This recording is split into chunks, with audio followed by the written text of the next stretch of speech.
हम सबसे मांग रहे हैं, हम जीएचएमसी से मांग रहे, मलकाजगिरी कॉरपोरेशन के लिए मांग रहे और साइबराबाद म्यूनसिपल कॉरपोरेशन सबके लिए मांग रहे, और है टाइम, सब अप्लाई कर रहे लोग। अब कब होंगे नहीं मालूम मेरे को, मगर तैयारी करके बैठना ना आज, क्योंकि देखिए आगे दरख्वास्त आ गई तो हम लोग डिसाइड भी कर सकते हैं और फिर ऐलान भी करेंगे। और ज़्यादातर हम चाह रहे कि पढ़े लिखे और जज्बा रखने वाले नौजवान लड़के लड़कियां सामने आए, अप्लाई करें। वो एक बात सुनिए, आप लोग खुश हैं पेट्रोल की कीमत बढ़ गई बोल के? बोलिए ना, आप लोग खुश हैं पेट्रोल की कीमत बढ़ गई? बेचारे आप लोगों की तनख्वाह कितनी होगी, कैसा जीते हैं आप लोग? इसके बाद मुझे को नहीं मालूम। 3 रुपये शायद हैदराबाद में बढ़ गए, 3 रुपये 4 रुपये, हाँ 3 रुपये पेट्रोल पे। खाली 3 रुपये पेट्रोल पे नहीं बढ़ रहे हैं, अब इसका इन्फ्लेशन बढ़ेगा, इसका इफेक्ट होगा तरकारी के ऊपर, इसका इफेक्ट होगा हर खाने की चीज़ों के ऊपर। गरीब की तनख्वाह तो नहीं बढ़ रही है, क्या जर्नलिस्ट की तनख्वाह बढ़ रही है? पेट्रोल बढ़ गया तो नहीं बढ़ रही है ना आप लोगों की तनख्वाह। अब उसी में प्यारे आपको लगे रहो, कट करते रहो, कहां है? और ये मत बोलिए, हम बीजेपी से कहना चाह रहे हैं, देश के प्रधानमंत्री से कहना चाह रहे हैं, ये जंग की वजह से नहीं, आपकी गलत पॉलिसियों की वजह से ये कीमतें बढ़ रही हैं। 11 साल से अब सरकार में स्ट्रेटेजिक पेट्रोलियम रिजर्व्स कितना है हमारे पास, क्यों नहीं बढ़ाया उसको आपने? कितना 70 दिन 70 डेज क्या हमारे पास स्ट्रेटेजिक पेट्रोलियम रिजर्व्स है, क्यों नहीं बढ़ाया आपने 11 साल में? जंग तो खत्म के करीब हो गई ना, तो अब क्या होगा बताइए? अच्छा दूसरी चीज, फर्टिलाइजर इस्तेमाल मत करो बोल रहे प्रधानमंत्री, हाँ तो किसान की यील्ड इससे मुतासर नहीं होगी? बताइए आप, किसानों से फर्टिलाइजर इस्तेमाल मत करो, क्लैरिफाई करो, क्या करेगा किसान की ये तो रोजी रोटी का मसला है ना। आप कह रहे फर्टिलाइजर इस्तेमाल मत करो, फिर यील्ड क्या आएगी किसान को? खाएंगे क्या लोग? और ये हिमाकत श्रीलंका ने की थी, देख लिया श्रीलंका में, क्या श्रीलंका तो नहीं है ये, 130 करोड़ का देश है ये। तो ये सब जो आज पेट्रोल की कीमत बढ़ रही है, जो फर्टिलाइजर इस्तेमाल नहीं करने की बात हो रही है, ये 11 साल का आपका खमियाजा देश की जनता भुगत रही है। अफसोस इस बात का है कि नीट का एग्जाम भी अब दोबारा हो रहा है। अब उन बच्चों पे क्या गुजर रही होगी, उनके पेरेंट्स पर क्या गुजर रही होगी। और माशाल्लाह से चैनल पे तो जिक्र ही नहीं है, नीट टाइम टाइम हो गया, शायद उसमें टीआरपी नहीं आती होगी। वो बच्चे, उनके माँ बाप खून के आंसू रो रहे हैं। नहीं आज अरे कितना दिखा रहे हैं, हमको जानते हैं ना कितना दिखा रहे हैं। आप ये दिखा रहे हैं कि दोबारा सरकार करा रही है, 15 मिनट बढ़ के दे रहे हैं। अरे उस बच्चों पर क्या गुजर रही होगी कि दोबारा जाकर एग्जाम लिखना है। आसान काम है थोड़ी एग्जाम लिखना, हम भी एग्जाम लिखे हैं, आसान काम होता है एग्जाम लिखना। 2 साल की तैयारी के बाद वो बच्चे जाकर एग्जाम लिखते हैं, अब उनसे कहा जा रहा है दोबारा जाके लिखो। ये तो उन पे तो बहुत बड़ा बोझ डाल दिया आपने। प्रधानमंत्री की यूएई विजिट आज हुई और कई डील किए गए गैस। भाई साहब वो इंपॉर्टेंट नहीं है, पेट्रोल की कीमत इंपॉर्टेंट है। सबसे ज्यादा इंपॉर्टेंट है फर्टिलाइजर का इस्तेमाल नहीं करना, सबसे ज्यादा इंपॉर्टेंट है आज का जो गलत एब्सर्ड जजमेंट आया है वो इंपॉर्टेंट है। सब प्रयासों से तो सॉल्यूशन निकलेगा सर, विजिट किए हैं। हाँ 11 साल से कितने मरतबा गए प्रधानमंत्री बताइए, कहां कहां नहीं गए? मैप उतार दिए वर्ल्ड का, उंगली रखी है वहां पर देश के प्रधानमंत्री जा चुके हैं। 11 साल से हमारे स्ट्रेटेजिक पेट्रोलियम रिजर्व्स कितने बड़े बता दीजिए आप? नहीं बढ़े ना, क्यों नहीं बढ़े? उसका जिम्मेदार कौन है? आप ही तो सरकार में है। ये जो ईरान अमेरिका की जंग की वजह से नहीं हो रहा है, ये गलत पॉलिसियों की वजह से आज हम परेशान हैं। सर अभी एनर्जी, इंफ्रास्ट्रक्चर और डिफेंस ये पिवटल एग्रीमेंट्स हुए बोलकर प्रधानमंत्री जी ने कहा। सर मतलब अभी एलपीजी के स्टेटमेंट, एलपीजी सप्लाई स्टेटमेंट अभी एक्सपेक्टेड है. मतलब see when the situation is somewhat very critical and serious, even the Are you trying to tell me that after Mr. Narendra Modi's visit to UAE, the price of petrol will come down? बोलिए ना.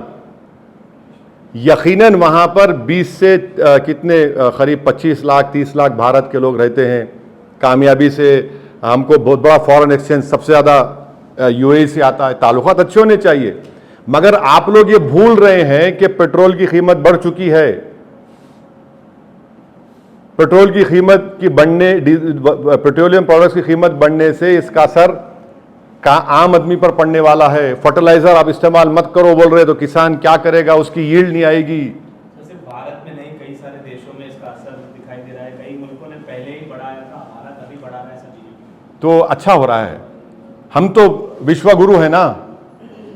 आप इसका मतलब आप भारत को विश्वगुरु नहीं मानते. आप नहीं मानते तो बोल दीजिए आप नहीं मानते. क्यों नहीं बोलते? आप शर्मा रहे क्यों? बोल दीजिए. 11 साल से कंटिन्यूअस देश की जनता ने बीजेपी को सत्ता दी है.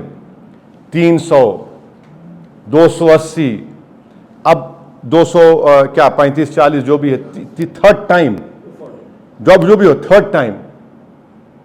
ये तो सब 11 साल की वजह से हो रहा है ना.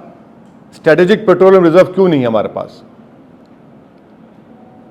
हमने गैस का, एलएनजी का डाइवर्सिफिकेशन क्यों नहीं किया? हमने ये सब चीजें हैं. Sir, what do you have to say on the क्या करना है? नहीं, सेंसस पे. सेंसस में हम तो अपील कर रहे हैं, आप हिस्सा लीजिए. हाउस होल्ड सेंसस हो रहा है, उसमें पूरा हिस्सा लीजिए. आप घर बताइए, आपका घर है, उसमें आप बहुत आसान क्वेश्चनर है, इसको इग्नोर मत करिए. और जब पॉपुलेशन का सेंसस होगा ज़रूर करवाइए, क्योंकि देखिए एक कोशिश बीजेपी ने कर ली है डिलिमिटेशन एक्ट की. तो इसलिए बहुत ज़रूरी है कि आप सेंसस में हिस्सा लीजिए. सबको हिस्सा लेना चाहिए. और वो जो उसके बाद सेकेंड फेज में पॉपुलेशन का होगा उसमें हिस्सा लीजिए. बताइए अपनी, अगर आप ओबीसी हैं तो अपनी कास्ट बताइए, ताकि ये सरकार को मालूम हो सके कि इस देश में ओबीसी कितने हैं. असल मकसद क्या है कि ओबीसी कास्ट सेंसस नहीं होना. असल मकसद वो है, उसमें भी जब सेकेंड जो पॉपुलेशन के ऊपर होगा तो उसमें हो, क्योंकि होम मिनिस्टर अमित शाह साहब ने वादा किया है कि कास्ट सेंसस होगा, तो जब और भी जिम्मेदारी है कि हम ये सब चीज़ों को बताएं. सर, आपके इलाकों में फ्री मैपिंग बहुत ज़्यादा हो रही है. पूरे स्टेट की बात करें, फ्री मैपिंग का नामो निशान है. नेक्स्ट मंथ वैसे भी ऐसा नहीं कि ज़्यादा हो रही, क्या बाशऊर लोग हैं तो उसको आपको तकलीफ क्यों हो रही है? अरे हम राइट है, बीएलओ आ रहा है, हम लोग हिस्सा ले रहे हैं. आपने देख लिया बंगाल में क्या हुआ, बिहार में क्या हुआ. एसआईआर का ताल्लुक राज सिटीजनशिप से, जो नहीं होना चाहिए था. सिटीजनशिप को डिसाइड करने का इख्तियार मिनिस्ट्री ऑफ होम अफेयर्स को है. एनपीआर एनआरसी में उसका लॉ है. तो हमारे सिटीजनशिप के लिए तो ज़रूरी है. मैं तो बोल रहा हूं कि नहीं हो रहा है मेरे पास भी बराबर. मैं तो आपके ज़रिए से जनता से अपील करूंगा कि अपनी मैपिंग करवाइए जब बीएलओज आएगा. और एक बात याद रखिए, अच्छा हुआ आपने एक सवाल किया.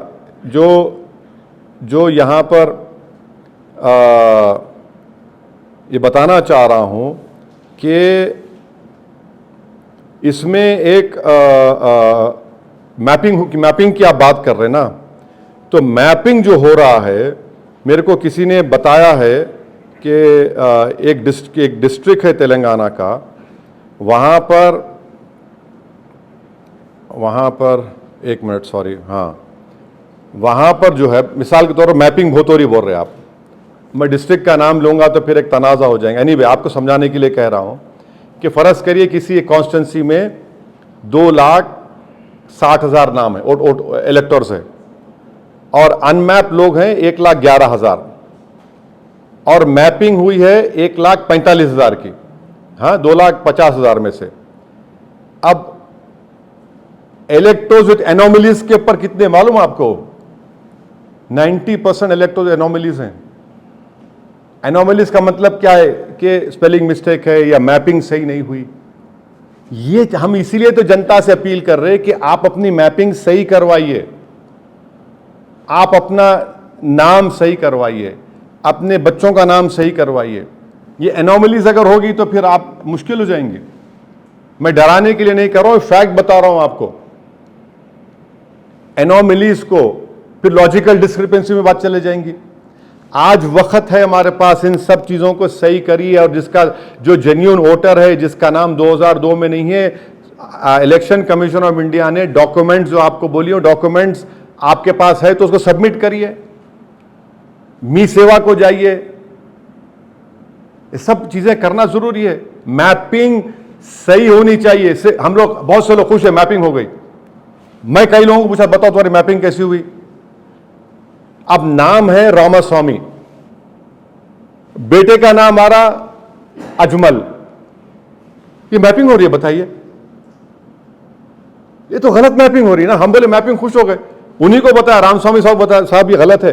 अरे साहब मैं तो देखा नहीं। मतलब जाइए सही कराइए उसको आप। तो बहुत जरूरी है कि इसमें सिटीजन्स का पार्टिसिपेशन जरूरी है। इसको अगर हम जरा सा भी गफलत करेंगे, वोट डालने का मामला नहीं है, सिटीजनशिप का मामला है। तो इसलिए सबके लिए हमने तेलंगाना में MIM का ऐप बनाया है। आप प्लीज़, आप आ सकते हैं हमारे ऑफिस को, या जहाँ हमारे हेल्प डेस्क सेंटर है वहाँ जाइए, चेक करिए, अपनी सही मैपिंग कराइए और सर्चिज सही कराइए। और जब आइंदा महीने 25 तारीख को शुरू होगा तेलंगाना में, तो आपके पास एन्यूमरेशन फॉर्म आएगा, उसको पढ़िए। उसमें नाम रामास्वामी है तो बेटे का नाम अजमल नहीं आना चाहिए। अगर अजमल है तो बेटे का नाम रामस्वामी नहीं आना चाहिए।